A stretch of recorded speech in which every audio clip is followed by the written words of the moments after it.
¿En serio dices que nunca has hecho esto antes? Me robó durante la ceremonia de mi boda. En medio de cristales rotos y gritos ahogados, Alessandro Mancini extendió la mano y me arrancó del altar como si mi destino le perteneciera. Ahora, en las sombras de la mansión junto al lago, su cuerpo cubría el mío como una sombra cálida e ineludible. Sus labios se deslizaron lentamente por mi cuello. Trazaban silenciosos caminos de fuego, con una lentitud que se sentía como música y condena a la vez. No debería desear el toque del hombre que me secuestró el día de mi boda. Pero él era bueno, peligrosamente bueno. Entonces se detuvo.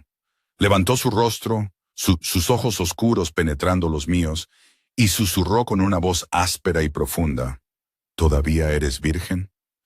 Había guardado ese secreto como un pecado, y en el momento en que la verdad escapara de mis labios, todo entre nosotros se rompería o se volvería eterno.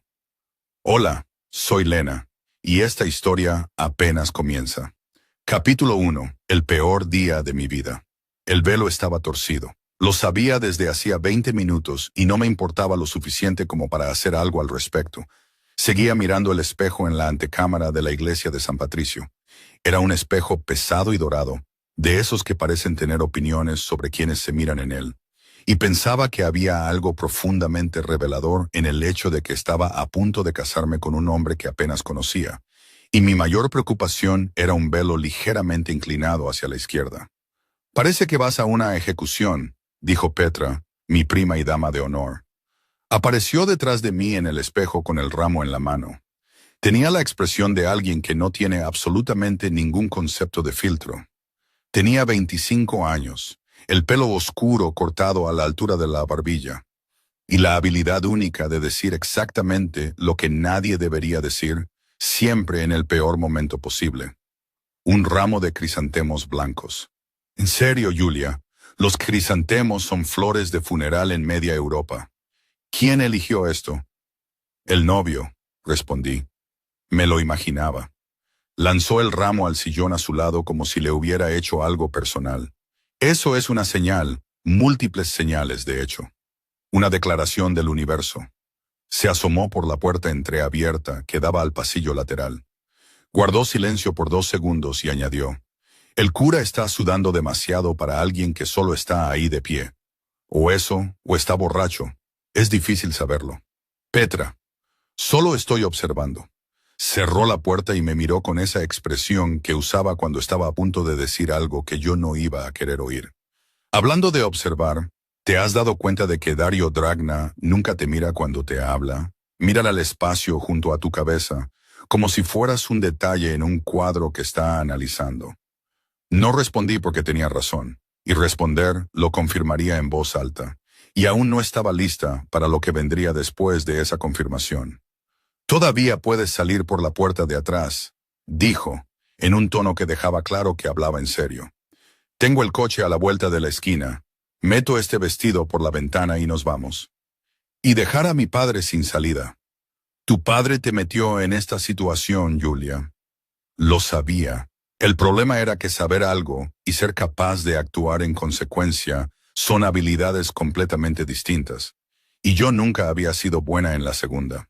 Aparté la vista del espejo y miré por la estrecha ventana que daba al lateral de la iglesia. Octubre en Chicago tenía esa cualidad de luz específica. Dorada, fría y rápida, como si el sol supiera que no tenía mucho tiempo antes de que llegara el invierno y se apoderara de todo. Afuera los coches de los invitados seguían llegando. 200 personas que apenas conocía, vestidas para una boda que había aceptado para pagar una deuda que no era mía.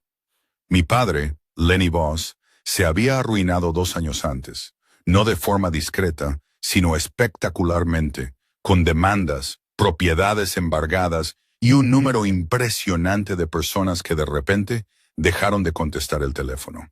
Dario Dragna, un siciliano de 38 años, rico con esa clase de riqueza que no tiene una explicación limpia, había comprado la deuda. Y luego había comprado la solución. Yo. Mi padre lo había presentado como una oportunidad. Yo me lo había presentado a mí misma como una elección, la única que quedaba. «Dame el ramo», dije. Petra me entregó los crisantemos con la solemnidad de quien entrega un arma en un duelo. Los tomé, me arreglé el velo en el espejo, respiré hondo una vez. De esas respiraciones que no ayudan en nada, pero dan la ilusión de control. Y me dije a mí misma que pasaría, que todo pasaría. La música del órgano comenzó. La ceremonia fue exactamente lo que esperaba. Larga, formal y extraña como un sueño febril.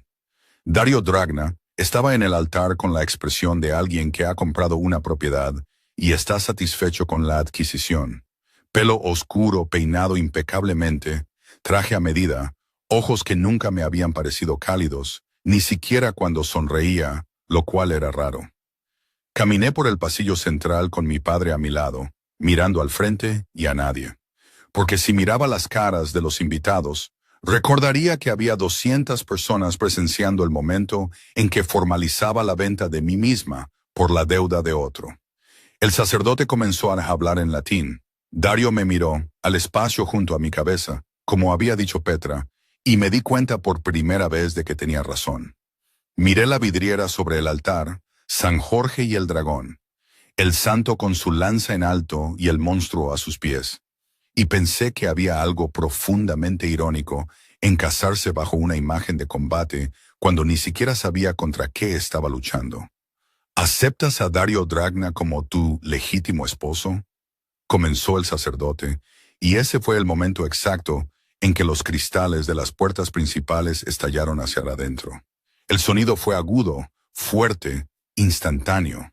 No un ruido continuo, sino una breve detonación que hizo temblar el aire dentro de la nave. Los invitados se pusieron de pie. Alguien gritó. 2 disparos más desde fuera, no en la iglesia, pero lo suficientemente cerca como para que no hubiera duda de lo que eran. El sacerdote retrocedió.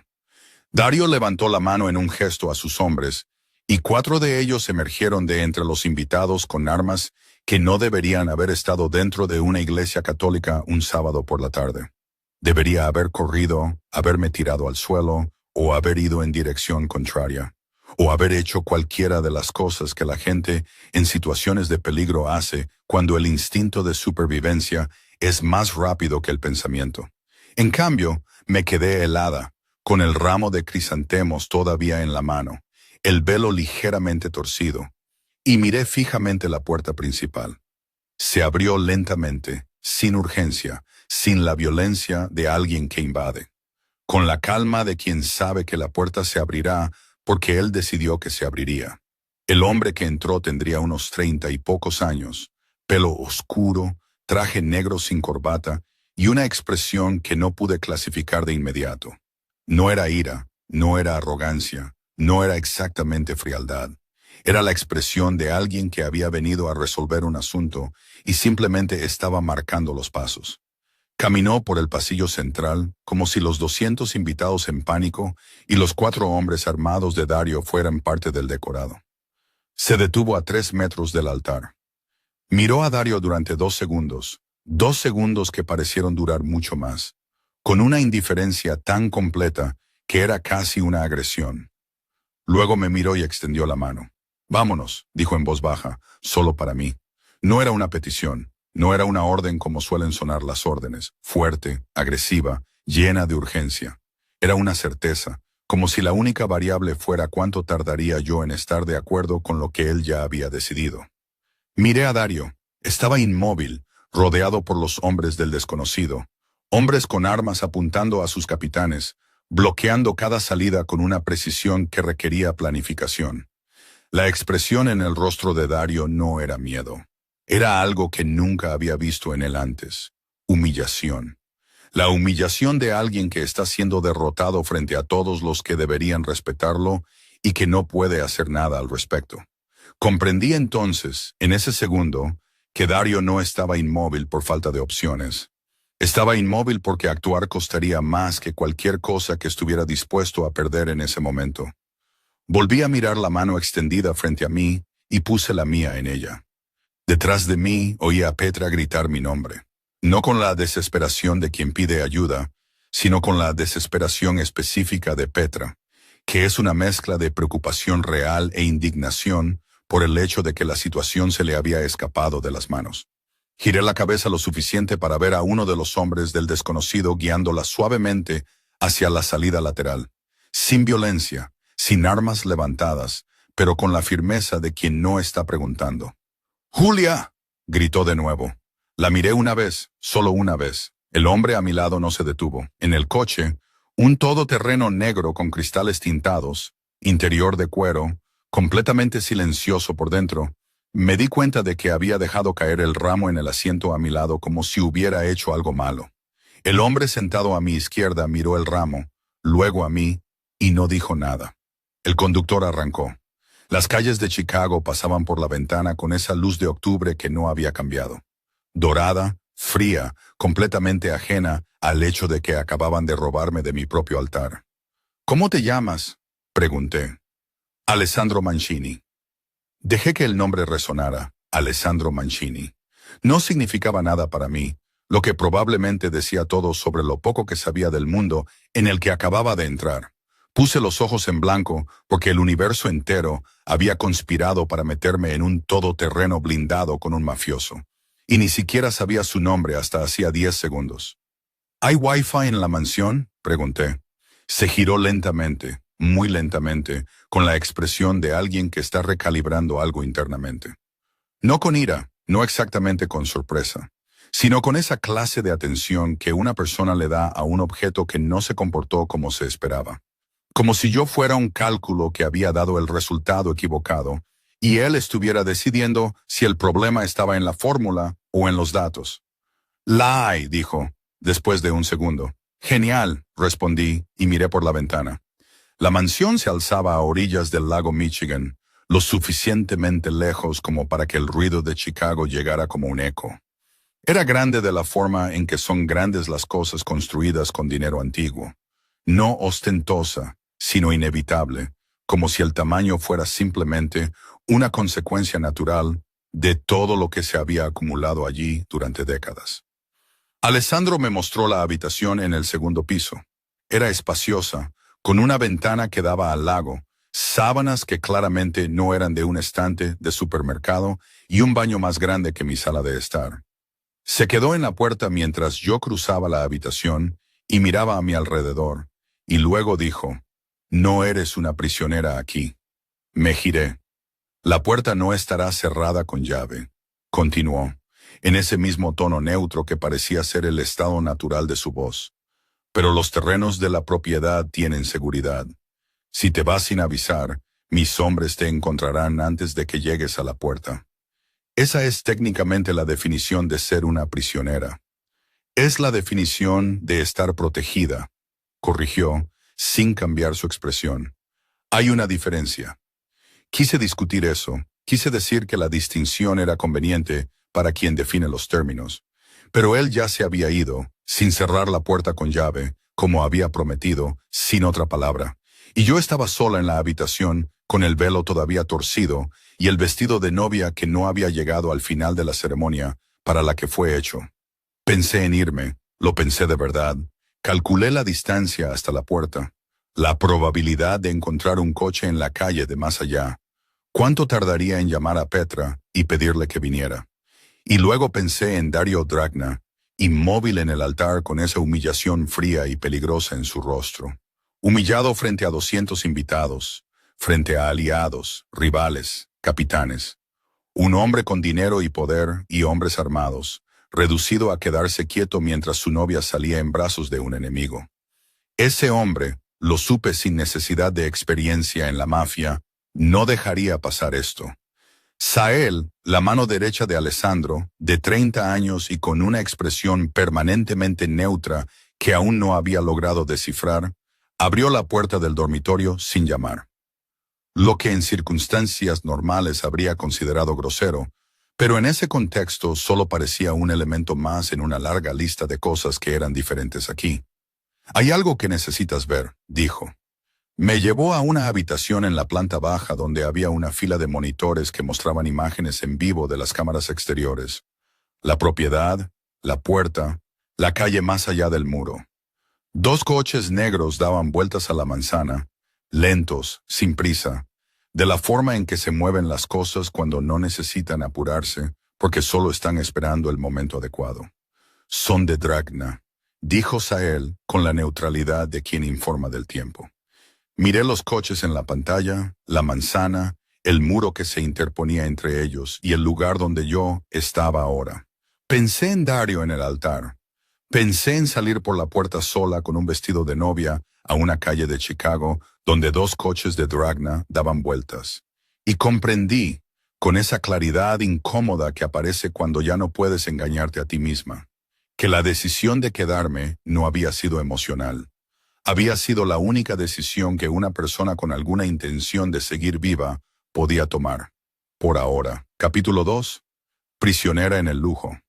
Las reglas de ese lugar no estaban escritas en ninguna parte, lo que significaba que necesitaba descubrirlas por eliminación. Pasé los primeros días haciendo esto metódicamente. Me despertaba, tomaba café, circulaba por las habitaciones a las que tenía acceso, sala de estar, biblioteca, balcón, jardín lateral. Y mapeaba lo que estaba permitido por lo que nadie venía a impedirme hacer. Nadie me seguía por los pasillos. Nadie me quitaba los libros de las manos. Nadie me decía dónde sentarme, cuándo comer o con quién hablar. La mansión operaba con una lógica silenciosa y eficiente que tardé 3 días en comprender. No había barrotes porque los barrotes no eran necesarios. El perímetro estaba ahí fuera. Aquí dentro, la libertad era real, solo que geográficamente limitada. Sael aparecía cada mañana con una bandeja de café, pan y fruta. Llamaba 2 veces a la puerta y entraba antes de que yo respondiera. Lo que había decidido interpretar como eficiencia en lugar de grosería. Dejaba la bandeja, decía, «Buenos días, señorita», con la expresión neutra de un hombre que ha procesado todas las situaciones posibles en la vida y ha concluido que ninguna de ellas merecía una reacción visible, y se iba. Cada mañana, sin variación, como un fenómeno meteorológico. Alessandro aparecía en las comidas, no en todas, en algunas. Lo que, descubrí rápidamente, era mucho peor que aparecer en todas, porque al menos así podría prepararme. De la forma en que era, nunca sabía cuándo estaría sentado a la mesa cuando bajara, y había algo inquietante en el hecho de que había empezado a prestarle atención. Fue en la 5ª comida que la guerra de palabras realmente comenzó. Había bajado a almorzar sin ninguna expectativa, y lo encontré ya sentado con un periódico doblado junto a su plato y una taza de café que claramente no era la primera del día. Me senté en el lado opuesto de la mesa, lo suficientemente lejos como para que no pareciera un gesto deliberado, aunque lo era, y tomé el menú que Sael había dejado. ¿Dormiste bien?, preguntó Alessandro sin levantar la vista del periódico. «Define bien». Levantó la vista, lentamente, como alguien que termina de leer una línea antes de molestarse en mirar hacia arriba. Más de 4 horas sin despertares bruscos, suele contar. Entonces, sí, respondí. Si ese es el criterio, he dormido bien la mayor parte de mi vida adulta, incluidas las noches antes de bodas no deseadas. Bajó el periódico 1 centímetro, no 2, 1, lo justo para que sus ojos aparecieran por encima del pliegue. Había algo en esa mirada que todavía no había logrado catalogar con precisión. No era exactamente curiosidad, no era exactamente diversión, pero era algo entre las dos cosas que claramente no distribuía a todo el mundo. «No deseadas», repitió. «¿Crees que quería casarme con Dario Dragna?» «Creo», dijo, doblando cuidadosamente el periódico y colocándolo junto a su plato, «que podrías haber salido por la puerta de atrás en cualquier momento antes de que comenzara la ceremonia, y no lo hiciste». Lo miré fijamente por 1 segundo. Eso era irritantemente preciso. «Había circunstancias», dije. «Siempre las hay». Cogió su taza de café. «La pregunta es, ¿qué circunstancias eliges honrar?» No respondí porque no tenía una respuesta que no confirmara su argumento. Y darle a Alessandro Mancini la satisfacción de tener razón un lunes por la mañana parecía un mal precedente para todo el periodo de convivencia forzada que aún quedaba. Él sabía que había renunciado a responder. Yo sabía que él lo sabía, y bebió su café con la calma de un hombre completamente cómodo con el silencio, lo cual era, me di cuenta, una gran ventaja en una conversación. Iba a necesitar trabajar en eso. El mensaje de voz de Petra llegó el jueves a las 11 de la mañana, con una duración de 4 minutos y 32 segundos. Estaba en la biblioteca cuando mi teléfono vibró. Alessandro me había devuelto el dispositivo el segundo día sin comentarios, lo que había interpretado como un gesto que decía más sobre la confianza en el perímetro que sobre la generosidad. Y me puse los auriculares antes de darle al play, porque la miniatura ya mostraba la expresión de Petra en la foto de perfil, y sabía que necesitaría privacidad. Julia, ¿estás bien? Fui a la comisaría. Dijeron que no había ninguna denuncia de secuestro, así que fui a otra comisaría y dijeron lo mismo, lo que claramente significa que alguien le pagó a alguien, así que fui a... Pausa. Sonido de respiración profunda. Vale, calma, estoy tranquila. Entonces, tu madre llamó. Le dije que estabas bien y me preguntó si te habías casado antes de desaparecer. Le dije que no exactamente. Se quedó en silencio durante 10 segundos y colgó, lo que honestamente es la reacción más sensata que ha tenido nunca. ¿Tu padre? Otra pausa, más larga. Tu padre está bien físicamente, en el sentido de que está de pie y respirando y no tiene heridas visibles. Así que, Julia, necesito saber que estás bien. No bien como no estoy sangrando, sino bien como estoy bien. Puedes enviar un mensaje, una palabra, un emoji, cualquier cosa que... Pausa. ¿Estás bien?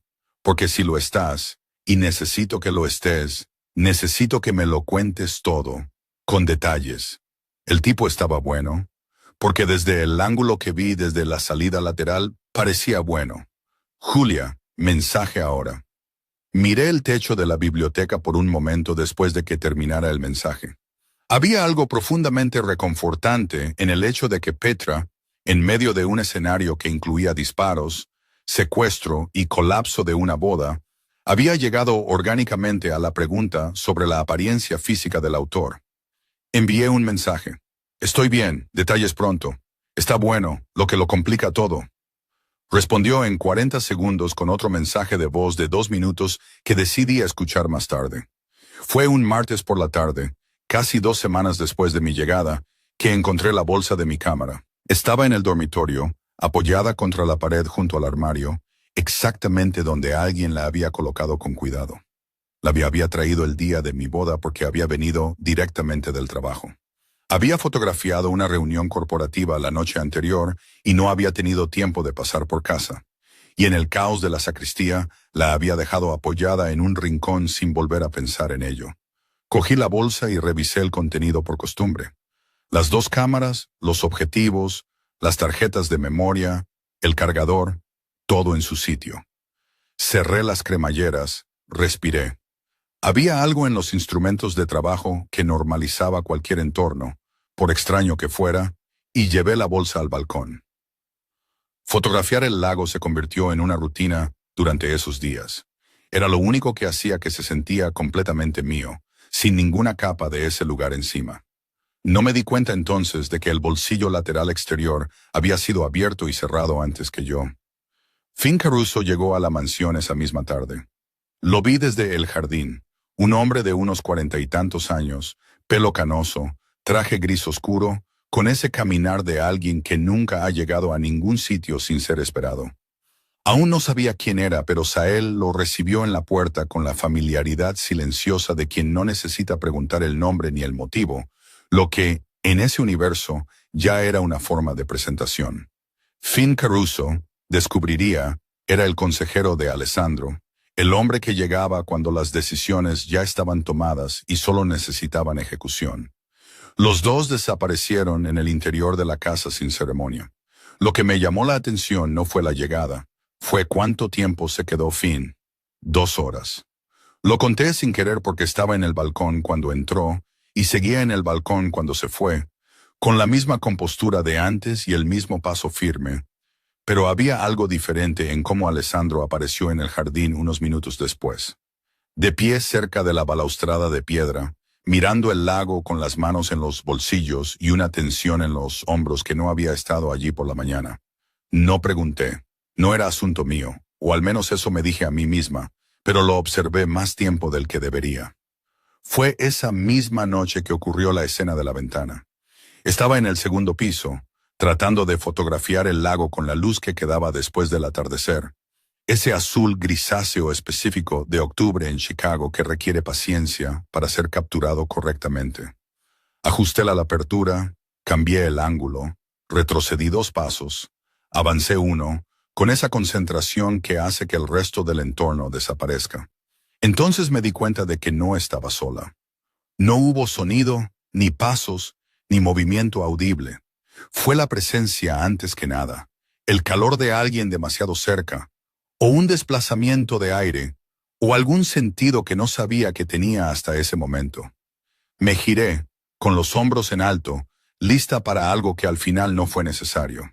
Alessandro estaba de pie a menos de 1 metro de distancia, mirando la pantalla de la cámara que todavía sostenía a la altura del pecho. No había anunciado su llegada, no había pedido permiso. Estaba de pie con esa naturalidad silenciosa de alguien acostumbrado a ocupar espacios sin pedir permiso, no con agresión, sino con la certeza tranquila de quien nunca ha necesitado anunciarse para ser notado. Debería haber dicho algo, debería haber retrocedido, o haber hecho algún comentario sarcástico que restableciera la distancia adecuada entre secuestrada y secuestrador. En cambio, me quedé helada mientras él miraba las imágenes en la pantalla, el lago, la línea del horizonte ligeramente por debajo del centro, el reflejo de la luz en el cristal de la ventana, incluido en el encuadre en lugar de recortado. El silencio duró más de lo que debería. «Ves lo que la mayoría de la gente no ve», dijo en voz baja. No era exactamente un cumplido, no era exactamente un análisis, era una observación del tipo que se escapa antes de que alguien decida si debe decirse, como si lo hubiera pensado en algún momento anterior, y la frase hubiera encontrado su camino por sí sola. No supe qué hacer con eso, no supe qué hacer con el tono, con la proximidad, con el hecho de que había estado mirando mis fotos en silencio el tiempo suficiente para haberse formado una opinión. Lo miré fijamente por 1 segundo, y él me devolvía la mirada con esa atención que no era exactamente curiosidad y no era exactamente interés, pero era algo que no me sentía preparada para nombrar. Se fue antes de que ninguno de los dos necesitara encontrar lo que venía después de eso.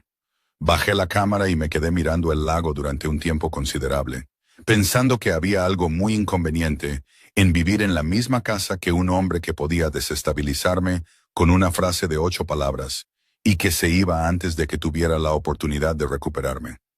Al día siguiente, Alessandro apareció en el desayuno con esa expresión de alguien que ha tomado una decisión durante la noche. No dijo nada, pero había algo diferente en la forma en que me miró cuando entré en la habitación. Menos calculado, más atento, como si yo hubiera pasado de ser una variable a un problema, y él todavía estuviera decidiendo qué hacer con la diferencia. No sabía qué había cambiado, solo sabía que lo había hecho. Capítulo 3. El problema de estar demasiado cerca. Alessandro me llamó a la oficina un lunes por la mañana al comienzo de la 4ª semana. No fue Sael quien vino a buscarme, fue él. Llamó a la puerta del dormitorio, 2 golpes, y cuando abrí, estaba apoyado en el marco de la puerta con esa postura que ya había aprendido a identificar como: tengo algo que decir y he calculado todas las formas de decirlo antes de venir aquí. No era tensión, era precisión. La diferencia entre ambas, me había dado cuenta durante esas semanas, era una de sus señas de identidad. Cuando tengas un momento, dijo, tengo varios, soy una prisionera. Una comisura de su boca se movió, casi. Oficina, 5 minutos. La oficina estaba en el primer piso, al final del pasillo que aún no había explorado por completo. Era una habitación que parecía una extensión directa del hombre que la ocupaba. Oscura, organizada, sin un solo objeto que no tuviera una función. Estanterías que cubrían una pared entera, un pesado escritorio de roble, 2 sillas en el lado opuesto, sin fotografías, sin detalles decorativos que revelaran algo más allá de lo esencial. Me senté. Él permaneció de pie, lo que fue un movimiento de poder que noté, pero decidí no comentar. «Hay algo dentro de la bolsa de tu cámara que necesitas saber», dijo. Lo miré fijamente. «El disco duro externo que usaste en esa reunión corporativa», continuó Alessandro, en ese tono neutro que no hacía las cosas menos pesadas, solo más inevitables. «Las fotos de la copia de seguridad automática. Fotografiaste más que una reunión de negocios esa noche». Abrió el portátil sobre el escritorio y giró la pantalla hacia mí. Reconocí el escenario de inmediato, el almacén en el puerto, la iluminación industrial, las largas mesas con documentos y las cajas al fondo. Lo había fotografiado pensando que era exactamente lo que me habían contratado para fotografiar. Ejecutivos en una reunión, el tipo de registro corporativo formal que algunas empresas usan como actas visuales. Había hecho el trabajo, me había ido, había hecho la copia de seguridad en el coche antes de llegar a casa. Luego la pantalla avanzó a la siguiente imagen. Había capturado, sin darme cuenta, el momento en que alguien abría una de las cajas del fondo. Con la calidad que el teleobjetivo ofrecía incluso a distancia, el contenido era legible con una claridad incómoda. Rifles, chalecos tácticos con marcas que no eran civiles, pistolas embaladas en espuma negra. Y alrededor de la mesa, rostros que había grabado sin saber quiénes eran, hasta que Alessandro pasó a la siguiente imagen, y vi a Dario Dragna, de perfil con dos hombres a su lado que no conocía, y dos más que conocía por las fotos de los periódicos, porque eran senadores federales que habían dado discursos sobre la lucha contra el crimen organizado en horario de máxima audiencia. Me quedé mirando la pantalla durante un tiempo que no pude medir. «No lo sabía», dije finalmente. Era obvio, pero necesitaba ser dicho. «Lo sé», respondió Alessandro. «Me contrataron para fotografiar una reunión de negocios. Me enviaron la dirección, me dijeron la hora, fui, fotografié lo que había que fotografiar y me fui. Escuché mi propia voz y me di cuenta de que estaba organizando los hechos en voz alta, menos para él y más para mí, tratando de encajar las piezas en un orden que tuviera sentido. Llevaba esto conmigo y ni siquiera lo sabía. «Y fuiste a la boda directamente desde el trabajo», dijo Alessandro, sin pasar por casa. La revelación cayó lentamente y con peso. La bolsa en la sacristía, el disco duro dentro de la bolsa, Dario Dragna en el altar, a 30 metros de pruebas que podrían destruirlo sin tener idea de que estaban allí. Yo tampoco tenía idea. «¿Qué significa esto?», pregunté, y la pregunta era más amplia que las palabras. Alessandro cerró el portátil. «Significa que fotografiaste accidentalmente lo suficiente como para incriminar a Dario Dragna, a dos capitanes de la familia Dragna y a dos senadores federales por tráfico ilegal de armas». Habló lentamente, sin dramatismo, como quien da coordenadas. «Y significa que mientras este disco duro exista con tu nombre asociado a él, incluso si no sabes lo que hay en él, eres un problema que los Dragna necesitan resolver». El silencio que vino después tenía textura. «Por eso todavía me tienes aquí», dije. No fue una acusación, fue una conclusión. «Parcialmente», respondió. Y había algo en ese parcialmente que no sabía si quería examinar más de cerca. Al día siguiente, Sael me llevó a mi apartamento. La idea había sido mía. Necesitaba ropa, equipo, cosas que eran mías y que estaban en un lugar que seguía existiendo, aunque toda mi vida hubiera cambiado de dirección en las últimas semanas. Alessandro lo había autorizado con una condición. Sael iría conmigo y la ruta la determinaría él, no yo. Había aceptado porque era razonable y porque razonable se había convertido en mi nuevo criterio para las decisiones, dado el entorno. El apartamento estaba exactamente como lo había dejado. Las cámaras en el cargador, las plantas ligeramente secas, la taza de café de la mañana de la boda todavía en el fregadero, porque me había ido con prisa y se había convertido en una cápsula del tiempo involuntaria.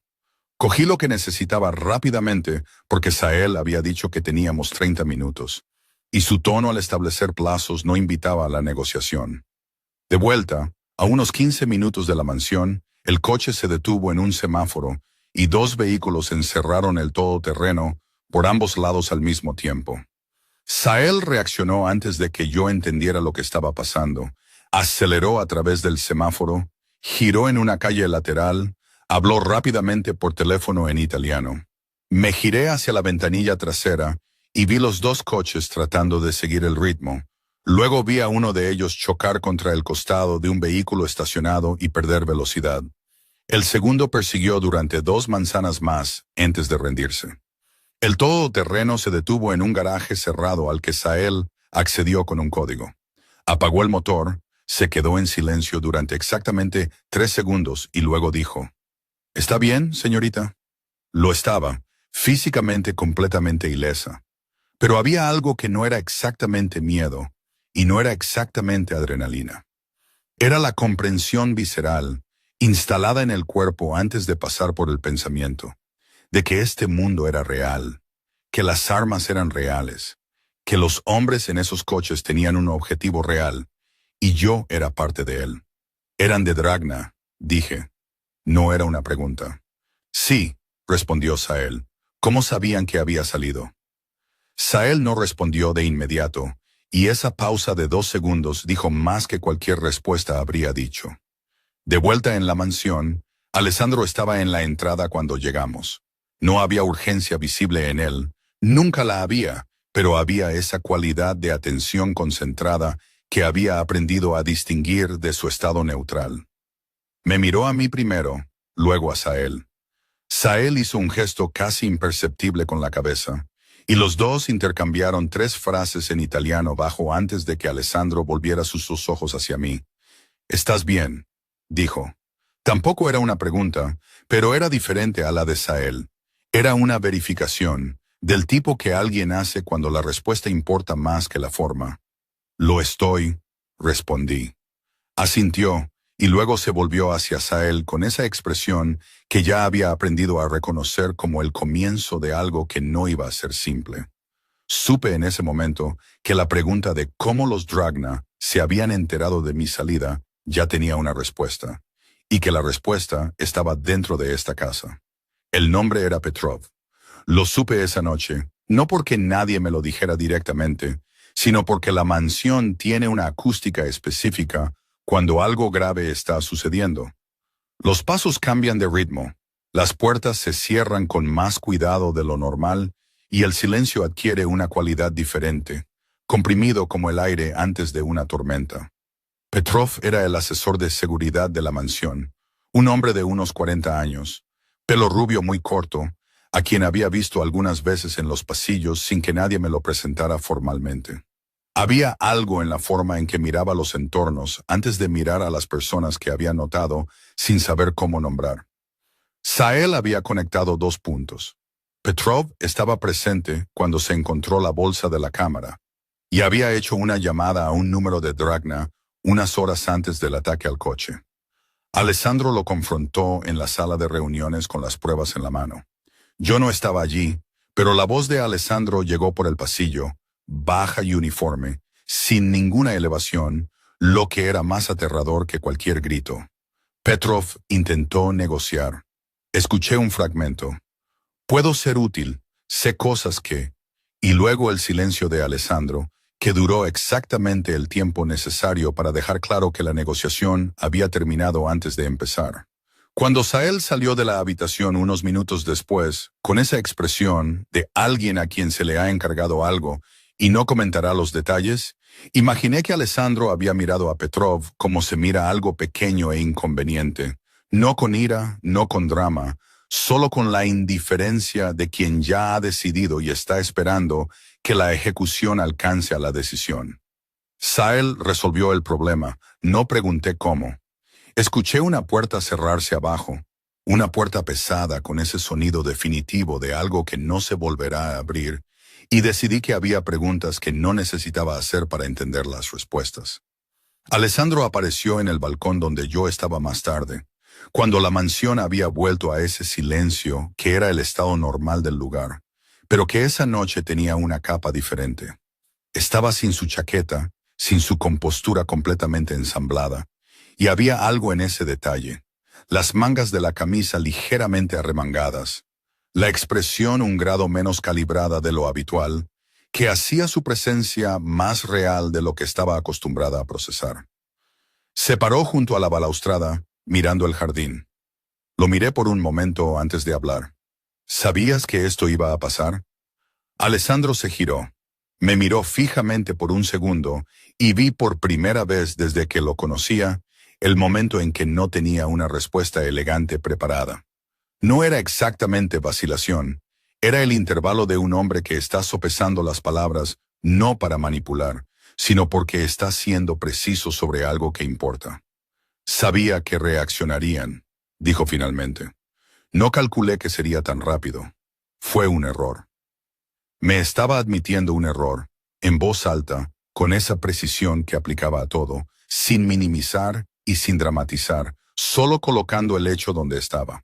No supe qué hacer con eso por un segundo, y luego me di cuenta de que él tampoco lo sabía, que había algo en la forma en que me miró después de decir eso que sugería que esa admisión había costado más de lo que parecía, que él era tan consciente del peso del momento como yo. Está bien, dije después de un rato. Nadie salió herido. No respondió, pero algo se relajó ligeramente en sus hombros. Tan ligeramente que probablemente no lo habría notado una semana antes. Después de esa noche, algo cambió en la forma en que se movía por el espacio que compartíamos. No abruptamente. Alessandro Mancini no hacía nada abruptamente. Todo en él era calculado, gradual, con ese ritmo que parecía natural, pero que empezaba a sospechar que no lo era. Empezó a aparecer en momentos en que no lo esperaba, no necesariamente para hablar, a veces solo para estar cerca, con esa presencia que ocupaba el ambiente de una manera que sentía antes de ver. Una tarde, encontré una copa de vino en la mesa de la biblioteca junto al libro que había dejado abierto la noche anterior. No había nota, ni explicación. Sael, cuando me lo crucé en el pasillo, tenía la expresión de alguien que definitivamente no puso ninguna copa de vino en ninguna parte. En otra ocasión, Alessandro se sentó en el sofá de la sala de estar, mientras yo leía, no en el lado opuesto, donde había asientos disponibles, sino en el mismo sofá, a una distancia que no era lo suficientemente cercana como para ser declarada, pero era lo suficientemente cercana como para que sintiera su calor y perdiera el hilo del párrafo que estaba leyendo. Se quedó allí durante 20 minutos con su propio libro antes de levantarse y marcharse sin comentarios.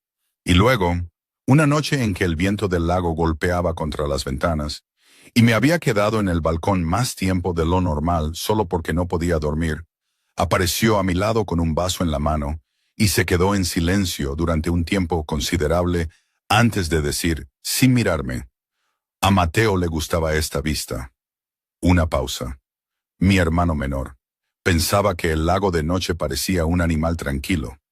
No dije nada. Sabía, por alguna razón que no podía articular, que decir algo sería el movimiento equivocado, que esa frase había llegado a la superficie a través de algún camino que no pasaba por el control que aplicaba a todo, y que cualquier respuesta mía podría hacer que retrocediera a de donde había venido.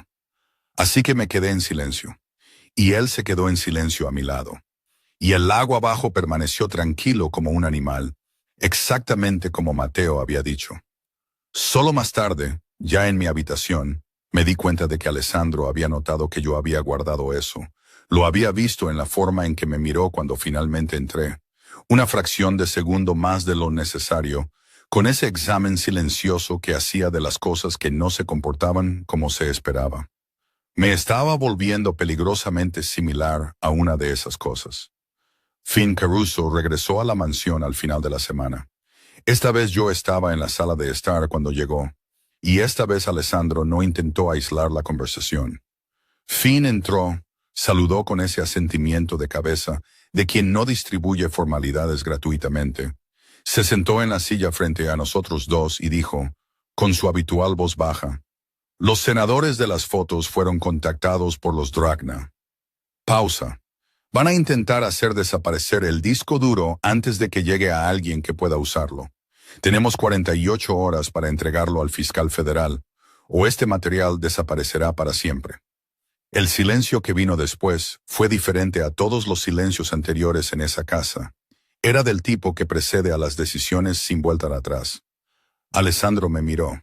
Yo lo miré, y comprendí que las próximas 48 horas cambiarían más que la situación de los Dragna. Capítulo 4. 48 horas. La operación comenzó esa misma noche. No fui incluida en los detalles y no esperaba serlo. Lo que sabía era suficiente para entender la gravedad. El disco duro necesitaba llegar al fiscal federal antes de que los Dragna lo hicieran desaparecer, y necesitaba llegar de una manera que no dejara rastro de origen. Finn Caruso tenía un contacto en la fiscalía, alguien que recibía pruebas sin identificar la fuente, sin hacer preguntas, sin crear registros que pudieran ser rastreados. Así es como la familia Mancini había operado durante años. Nunca aparecían, pero resolvían. Comprendí esto sentada en la biblioteca, escuchando el movimiento discreto de la mansión a mi alrededor, pasos que cambiaban de ritmo, voces bajas que se detenían cuando pasaba por el pasillo, Sael entrando y saliendo con esa expresión de quien ejecuta etapas de un plan y no tiene tiempo para expresiones alternativas. Alessandro no durmió esa noche. Lo supe porque las luces de la oficina estaban encendidas cuando pasé por el pasillo a las 2 de la mañana, incapaz de dormir, y seguían encendidas cuando volví a pasar a las 4. No entré, pero me quedé en la puerta un segundo más de lo necesario antes de continuar. Fui a la biblioteca, me quedé allí con mi teléfono en la mano, esperando noticias que no sabía cómo llegarían, y llegaron a las 6:40 de la mañana siguiente en un sitio de noticias de Chicago, en un titular sin drama y sin nombre de fuente. Empresario siciliano detenido por sospecha de tráfico de armas y corrupción de funcionarios públicos. Dario Dragna arrestado. Miré la pantalla durante un largo momento, esperando sentir algo más complejo de lo que sentí. Alivio, quizás, o miedo residual, o la fría satisfacción de quien vio una amenaza eliminada. Lo que vino fue más simple que cualquiera de esas cosas. La sensación de que algo había terminado, e inmediatamente después, la constatación de que todavía estaban aquí, que la razón por la que había llegado a esta mansión había desaparecido, y yo seguía sentada en la biblioteca de Alessandro Mancini a las 6:40 de la mañana sin urgencia por irme. Cerré el sitio, puse mi teléfono en la mesa y miré el pasillo oscuro que conducía a la oficina, donde la luz todavía estaba encendida. Lenny Voss apareció 2 días después. Mi padre, de 55 años, pelo canoso, con esa expresión permanente de un hombre que siempre está a punto de proponer un trato, llegó a la puerta de la mansión un miércoles por la tarde, con la confianza de quien piensa que la situación ha cambiado a su favor. Con Dario arrestado, la deuda que había generado la boda había perdido a su dueño. La lógica de Lenny, deduciría más tarde, era simple. Sin deuda, sin novio, sin razón para que su hija se quedara allí. Era hora de aparecer, rescatar la situación y ver qué era posible renegociar con el hombre que la retenía. Estaba en las escaleras cuando escuché la voz de mi padre en la entrada. No bajé de inmediato. Me quedé helada en medio de los escalones, fuera de la vista de quien estuviera abajo, y escuché. Alessandro lo recibió en el vestíbulo de entrada. No en la oficina, no en la sala de estar principal. En la entrada, lo que era, había aprendido. Una declaración de cuánto duraría esa conversación. Lenny habló durante quizás 2 minutos.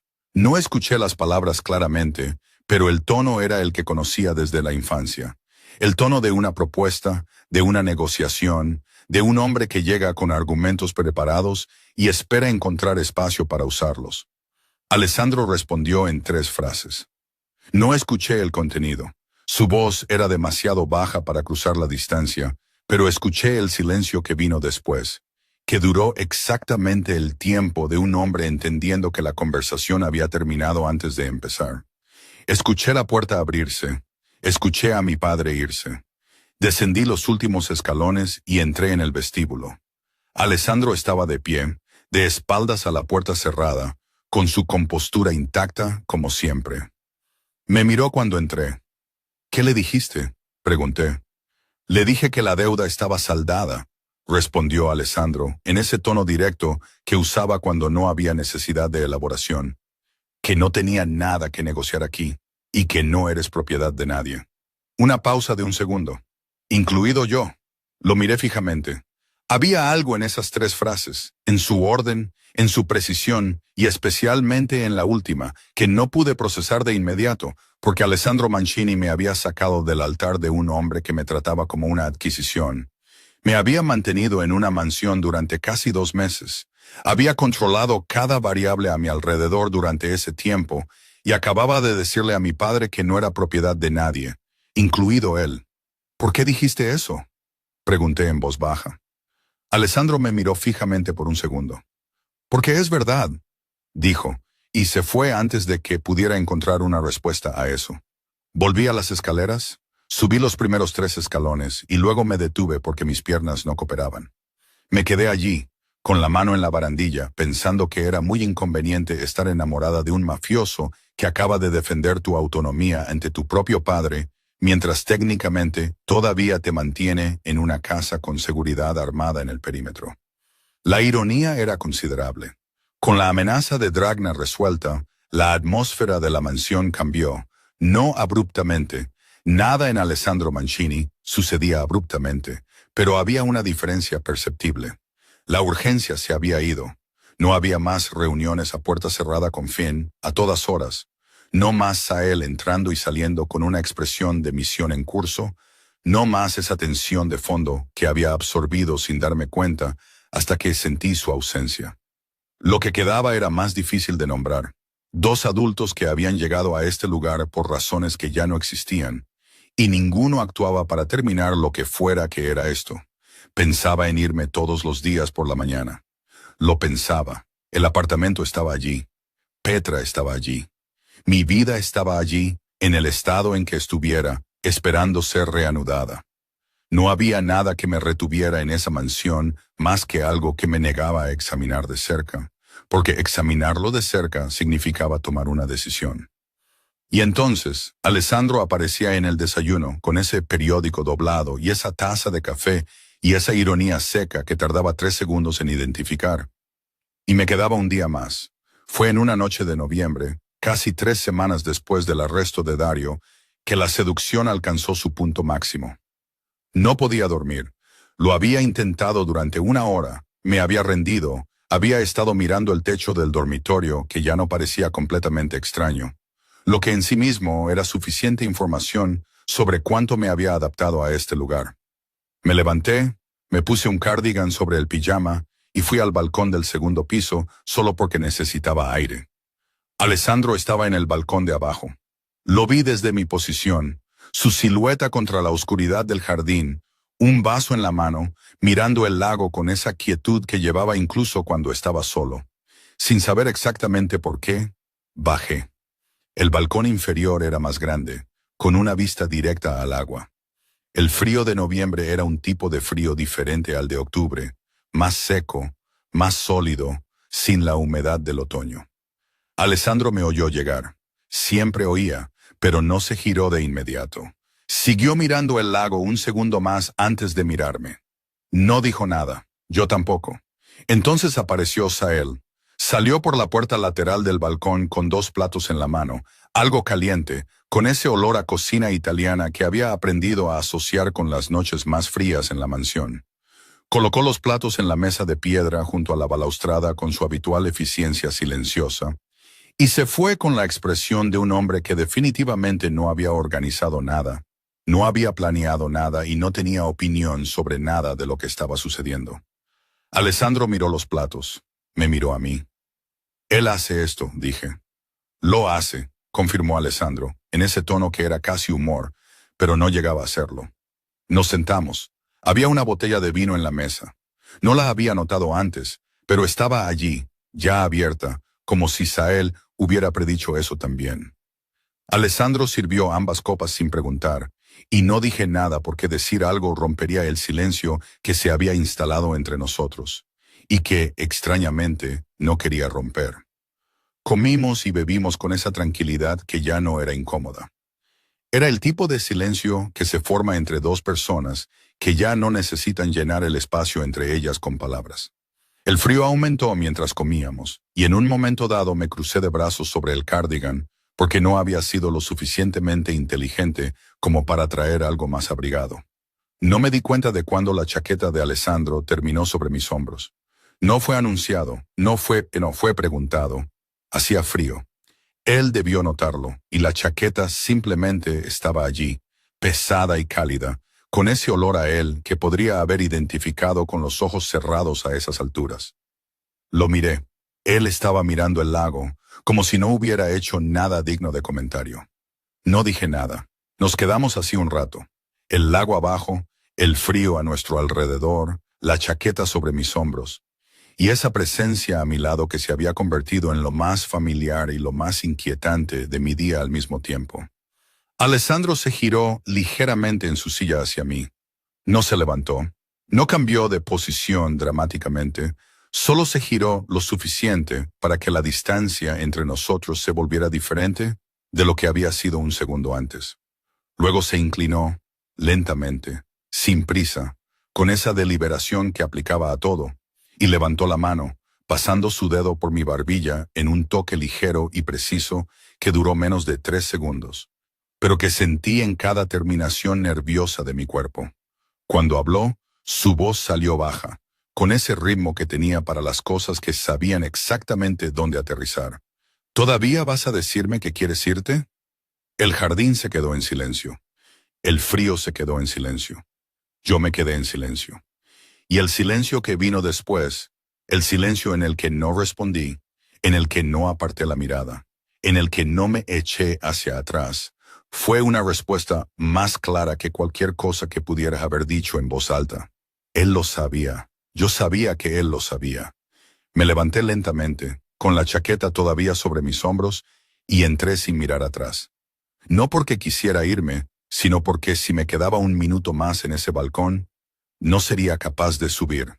Subí las escaleras, entré en mi habitación, cerré la puerta, sin llave, solo la cerré y me quedé en la oscuridad por un momento con la chaqueta de Alessandro todavía sobre mis hombros, y mi corazón a un ritmo que no tenía nada que ver con el esfuerzo físico de subir escaleras. Abajo, en el balcón, él se quedó, pero ambos sabíamos que esa noche no había terminado. Capítulo 5. La noche que cambia todo. Sabía que vendría a mi habitación, no porque lo hubiera dicho, no porque hubiera algún acuerdo implícito entre nosotros. No había nada implícito entre Alessandro Mancini y nadie. Todo en él era calculado y deliberado y exacto. Pero lo sabía porque había subido esas escaleras con su chaqueta todavía sobre mis hombros, y no la había devuelto, y ninguno de los dos había fingido que eso era accidental. Me senté en el borde de la cama por un rato. No me acosté. No encendí ninguna luz excepto la lámpara de la mesita de noche, que proyectaba un círculo de luz amarilla y dejaba el resto de la habitación en sombras. Escuché la mansión a mi alrededor, el viento del lago contra las ventanas, el silencio específico de una casa grande por la noche, pasos en el pasillo que reconocí antes de que se detuvieran fuera de mi puerta. 2 golpes. Me levanté, fui a la puerta, la abrí. Alessandro estaba al otro lado con el vaso todavía en la mano, vacío ahora, y esa expresión que había aprendido en los últimos 2 meses a leer con una precisión que me asustaba. No era la expresión del don, no era la expresión del hombre que calculaba todo antes de actuar. Era la expresión de alguien que había calculado, había sopesado y había decidido que esta vez no calcularía más. Ninguno de los dos fingió sorpresa. Entró. Comenzó lentamente. Esa era su manera. Lo entendería más tarde, cuando tuviera suficiente distancia para pensar con claridad, pero en ese momento solo podía experimentarlo en tiempo real. Colocó el vaso en la mesita de noche con ese cuidado específico de alguien que no quiere ruido, no quiere interrupción, no quiere nada que rompa lo que se está formando en el aire entre las 2 personas en la habitación. Se giró, me miró y se quedó quieto por un segundo, solo mirándome con esa atención que había sentido desde el primer día. Ese examen silencioso que no era invasivo, pero que no se perdía nada, que veía cosas que no había mostrado intencionadamente y que se quedaban almacenadas en él sin comentarios. Luego dio un paso hacia mí, solo uno, y se quedó quieto de nuevo, lo suficientemente cerca como para que sintiera su calor, lo suficientemente lejos como para que hubiera un espacio entre nosotros que yo podía o no cruzar.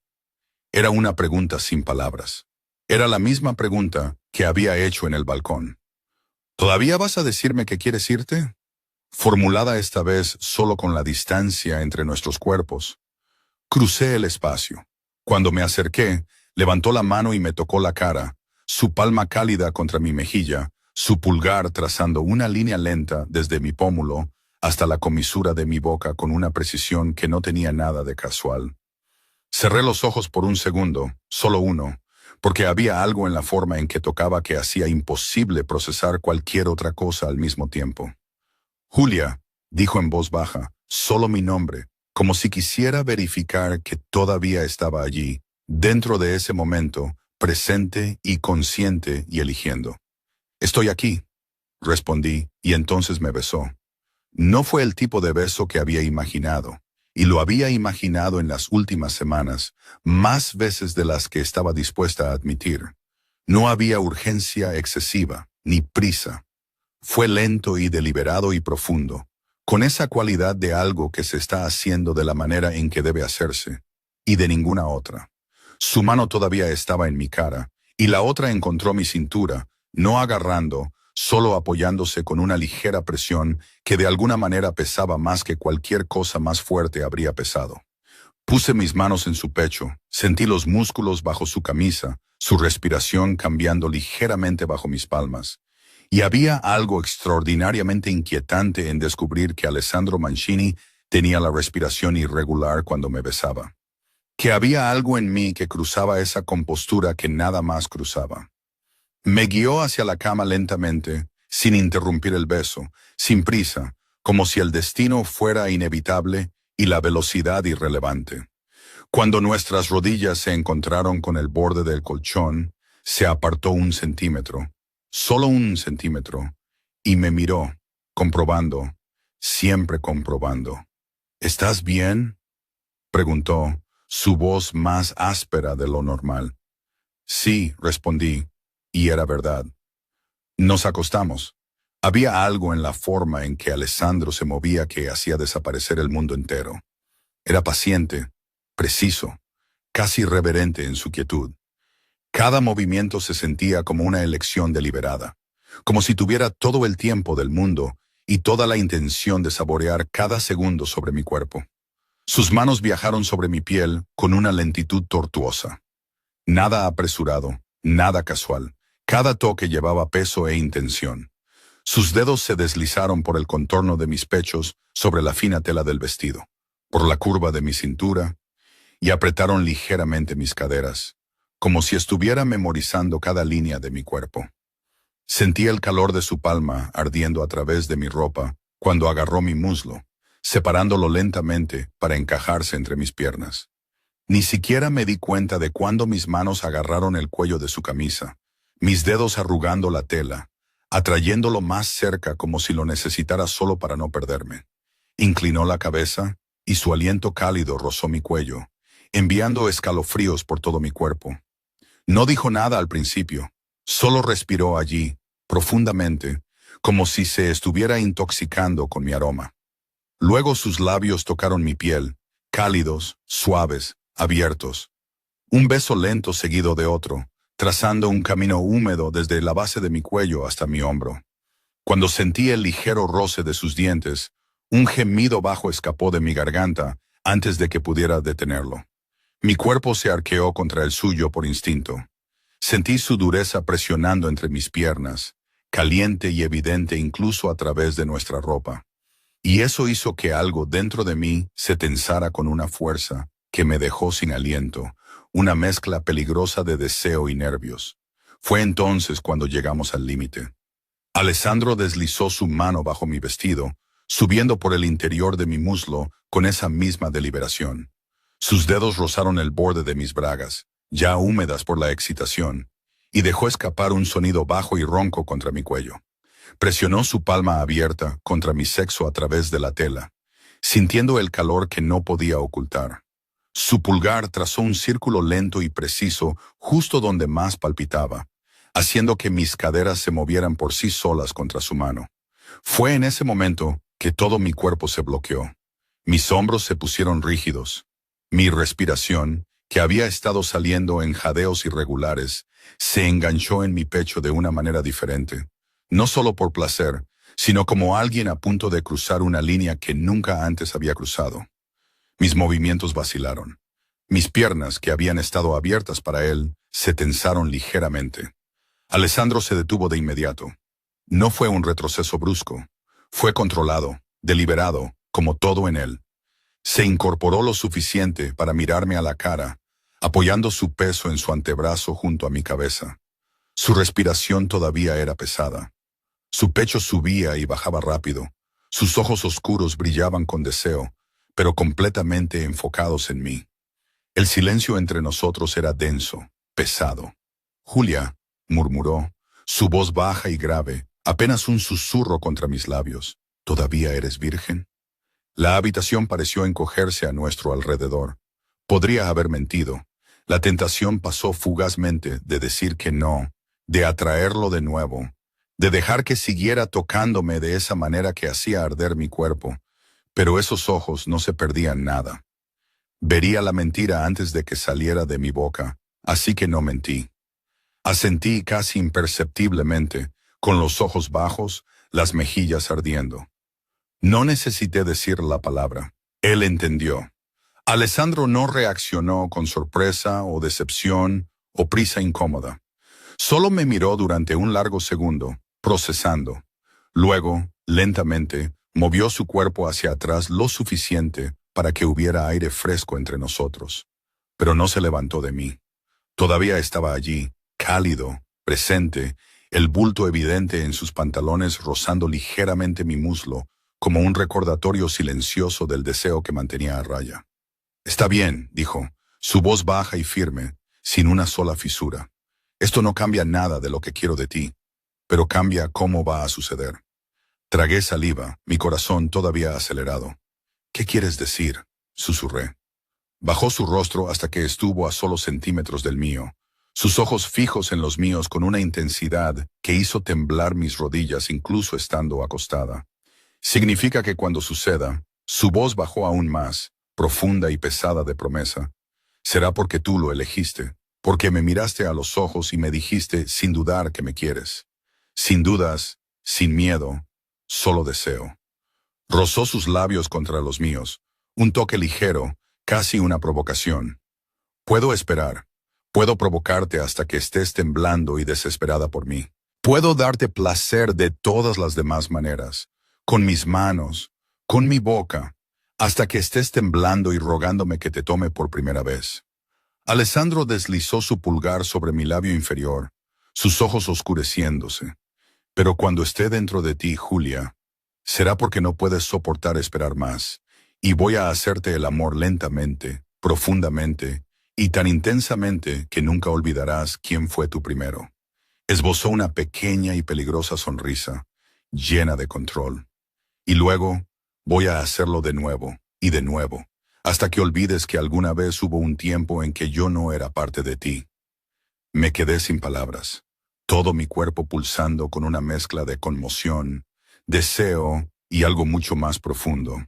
Un hombre que podría haber seguido había elegido detenerse, no por falta de deseo. Sentí cuánto me deseaba. Vi el fuego en sus ojos. Se detuvo porque yo importaba más que el impulso del momento. Y esa elección, esa contención deliberada, fue la cosa más erótica y aterradora que me había pasado en la vida. Nos quedamos juntos esa noche sin que sucediera nada más. Después de que Alessandro se detuviera, después de esa conversación baja y honesta, algo entre nosotros cambió de una manera sutil pero profunda. No insistió, no intentó reanudar lo que se había interrumpido. En cambio, simplemente me acercó con una gentileza que contrastaba con el deseo aún evidente en su cuerpo. Ajustó las sábanas sobre nosotros dos y se acostó de lado, pasando su brazo por mis hombros con una firmeza tranquila. Me acurruqué contra él, apoyando mi cabeza en su pecho. La tela de su camisa estaba cálida, y podía sentir el ritmo constante de su corazón, todavía ligeramente acelerado, calmándose gradualmente. Su brazo me rodeó con una posesividad suave, sus dedos trazando círculos perezosos en mi espalda sobre mi ropa, sin presión, sin expectativa. No había prisa. Ninguno de los dos necesitaba llenar el silencio con palabras innecesarias. Nos quedamos allí, cercanos y reales, escuchando solo la respiración del otro y el sonido distante del agua afuera. Las suaves olas lamiendo la orilla, el viento de diciembre susurrando en las ventanas de la mansión. Era un silencio diferente, acogedor, casi sagrado. En algún momento, no podría decir exactamente cuándo, dejé de pensar tanto y simplemente empecé a estar allí.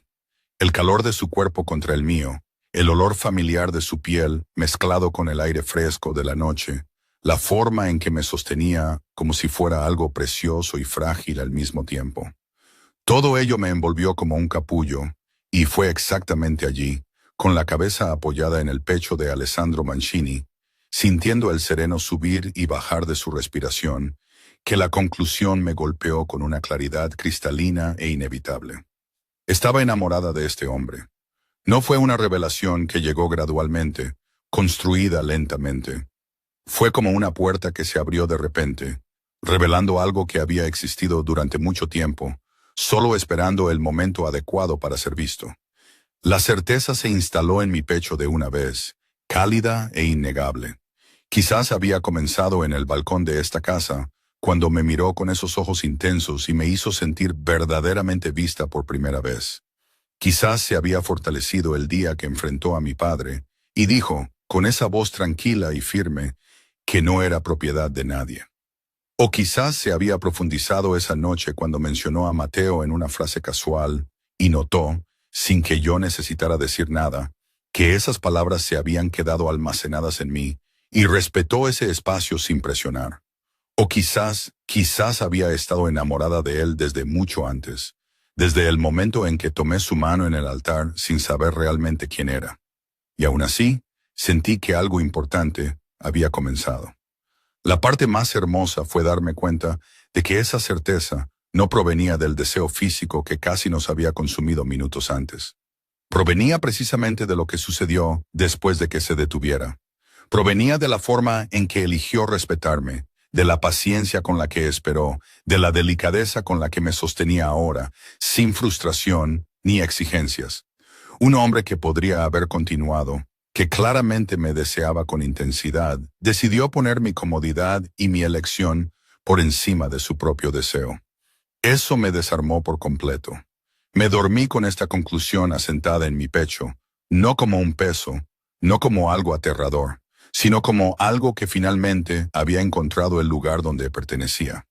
Su corazón latía firme y constante bajo mi mejilla, y por primera vez en mucho tiempo, me sentí completamente segura, deseada y amada, aunque no se hubieran pronunciado palabras de amor todavía. Y supe, sin ninguna duda, lo que eso significaba para el resto de las elecciones que aún tendría que hacer. Me desperté antes que él.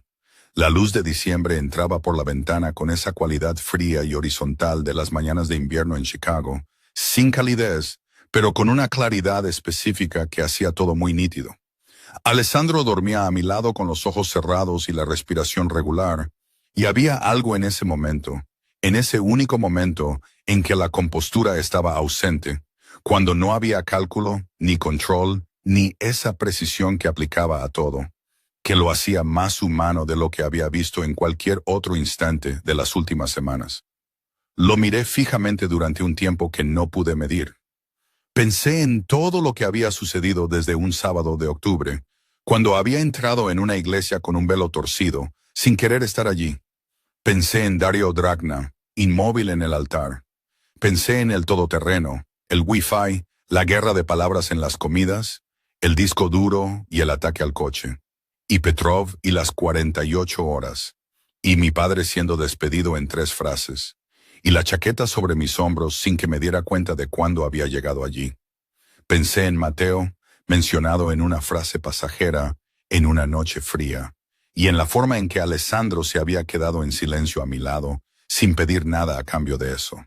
Y decidí No con miedo, no porque no tuviera a dónde ir.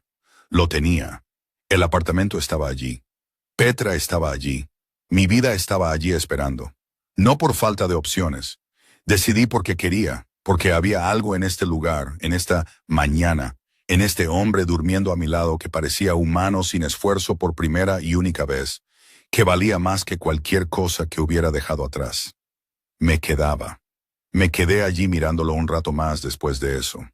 No porque hubiera algo más que decidir, ya había decidido, pero porque había algo en ese momento específico, en ese hombre durmiendo con la guardia completamente baja por primera y probablemente única vez, que quería guardar antes de que se despertara y la compostura volviera a su lugar habitual.